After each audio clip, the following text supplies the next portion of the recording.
We're on the hunt for the next football wizard. Think you can beat this?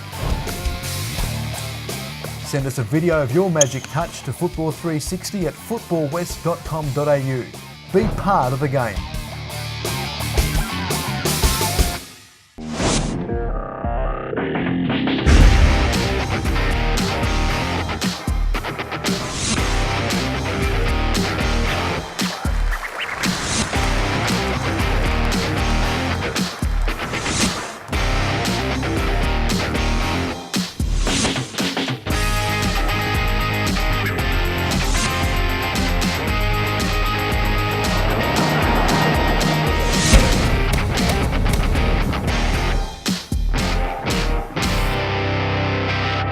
Hello again, thanks for your company. Welcome to Football 360. We're only days away from kicking off the State League.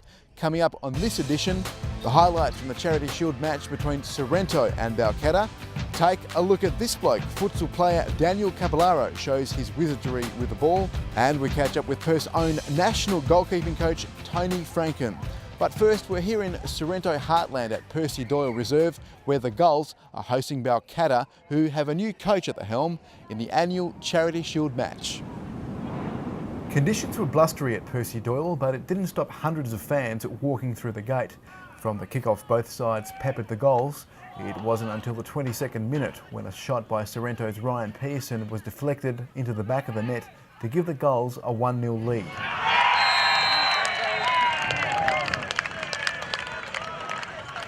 Then just before half-time, Todd Harnwell swooped on a loose ball to slot it home and double Sorrento's lead. The Gulls looked to be cruising, but just 3 minutes into the second half, Balcatta's Mo attack beat the offside trap and curled the ball around Sorrento's goalkeeper Curtis Aspen.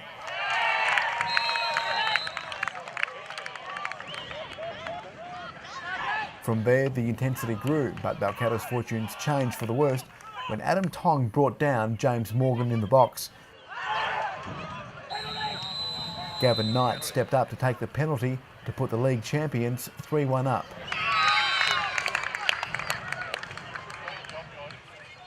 Ryan Pearson was in the thick of it again, sealing the match in the 67th minute.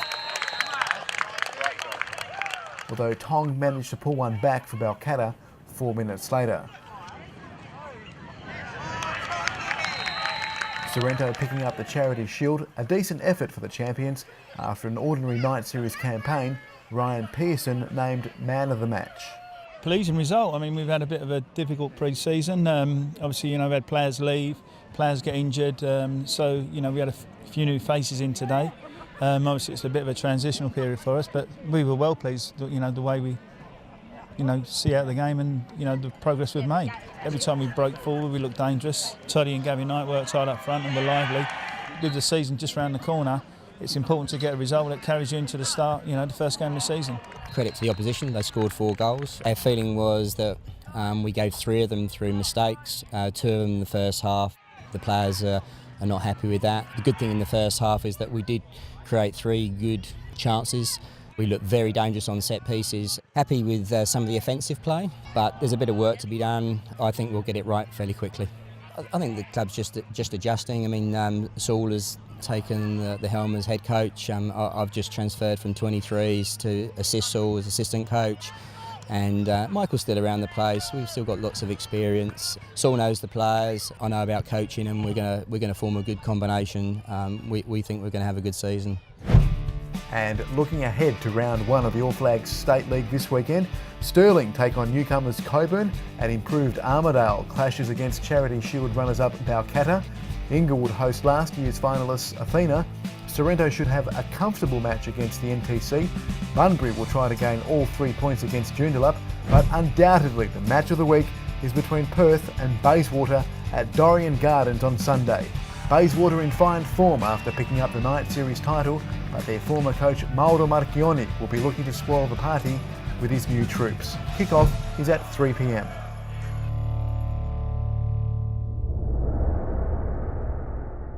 You may not realise it, but when it comes to futsal, Australia is ranked among the best 30 nations in the world. And as Perth's own Daniel Cappellaro explains, his fancy footwork has turned him into a video game star.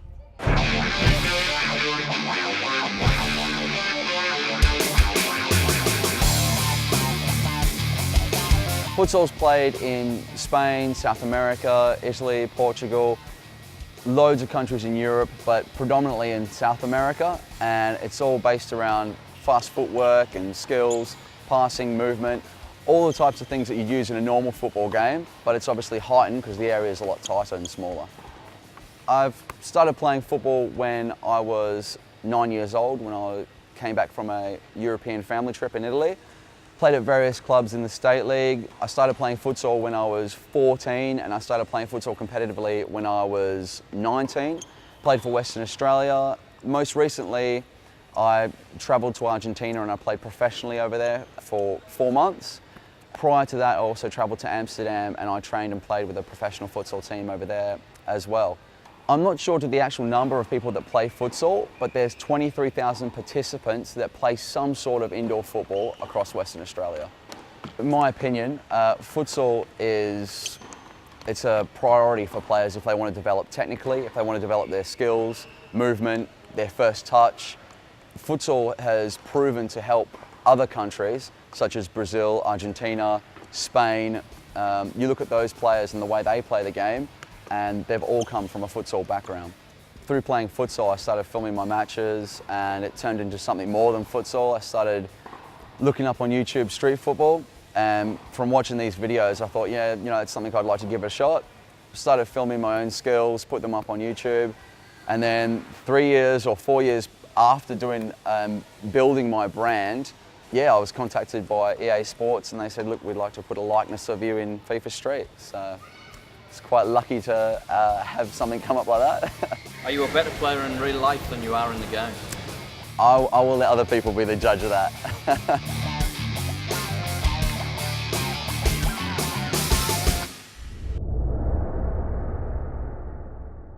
Well, here at Perth Glory, we thought we'd practice some of the things that make QBE great, like 125 years of experience.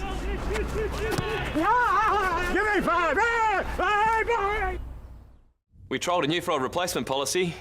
Can I have Thanks, Baz. And comprehensive cover? Well, that seemed like a pretty good idea too. Turns out, it was great for your insurance, not so good for football. QBE. See how competitive we are with your insurance.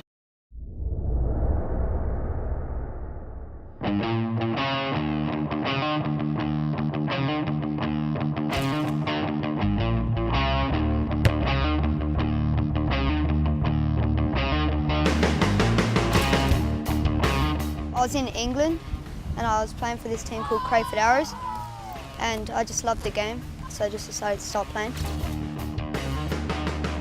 My favourite player is Lionel Messi because he's the best player in the world and he's good at dribbling with the ball.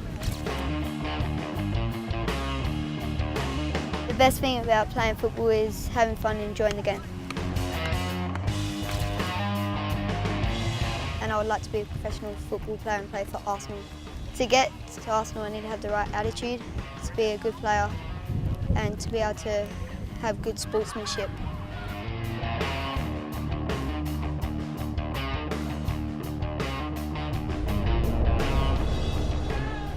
Well, it's no secret WA is a known breeder for great goalkeepers for Australia. Tony Franken is one of them. He's donned the jersey for Sydney Olympic and Perth Glory and also capped for the Socceroos. Now he's the national goalkeeping coach, and we caught up with Tony to find out more about his role. Generally it's goalkeeping throughout Australia. I mean, idea of talent identification at national championships for the younger goalkeepers, for the national teams, the appointment of goalkeeper coaches for the junior national teams, and also with coach education. I mean, now we've got a number of community courses running within Australia and also an advanced pathway for goalkeepers. It's an overview of the whole goalkeeping within Australia. The modern goalkeeper now is with the rule change, being competent with their feet. I mean, we look at the so-called old-fashioned goalkeeper who was a shot stopper. Now, in terms of the game now, the amount of shots the goalkeeper has to make in a game are minimal compared to the time he has to use his feet. So I think the role of the goalkeeper has changed over the years. How long will Mark Schwarzer remain as Australia's number one then? People ask me this question a lot, and I think, currently he is the number one. He's playing regularly in the English Premier League. He's got a body of a 30-year-old. He looks after himself. Until someone knocks on the door and plays regularly and performs very well in the Premier League, I think it's his job still at the moment. How close do you get to the players that you're working with? On the field we're quite close, but off the field I try the players to keep to themselves, other than if we have to do video or one-to-one meetings, but that's their time, and I think our time as a group or as goalkeepers is more done on the field. Just to your own, personally, you grew up at a time in WA, grassroots level, when I guess it was probably difficult to make it. What was it like back in those days for you as a young kid in Western Australia? I was lucky my father was a goalkeeper himself, and he helped me in terms of the training, but we didn't have a national soccer league team at the time, and I think we had a very strong state league at the time, and that was my pathway into playing at a young age at 16 with East Fremantle Tricolour, which is amalgamated with Perth Italia. And from there I was fortunate enough to go to the AIS, but that was the only avenue you could do, and it was only 2 or 3 years after that the Perth Kangaroos came involved, and then we had Perth Glory came about. But while I was growing up, there wasn't really an avenue outside of within Perth. Is there a career highlight that stands out for you as a player? I made my debut for Australia, but it was at the youth level. 1983 World Youth Cup in Mexico. It was 120,000 people, opening game of the World Youth Cup. We were fortunate enough to draw 1-1. That was a big debut. So that was probably one of the highlights, and also making a full international debut. And that wraps up another busy webisode of Football 360 for this week. All the highlights from round one on next week's show. Until then, it's bye for now.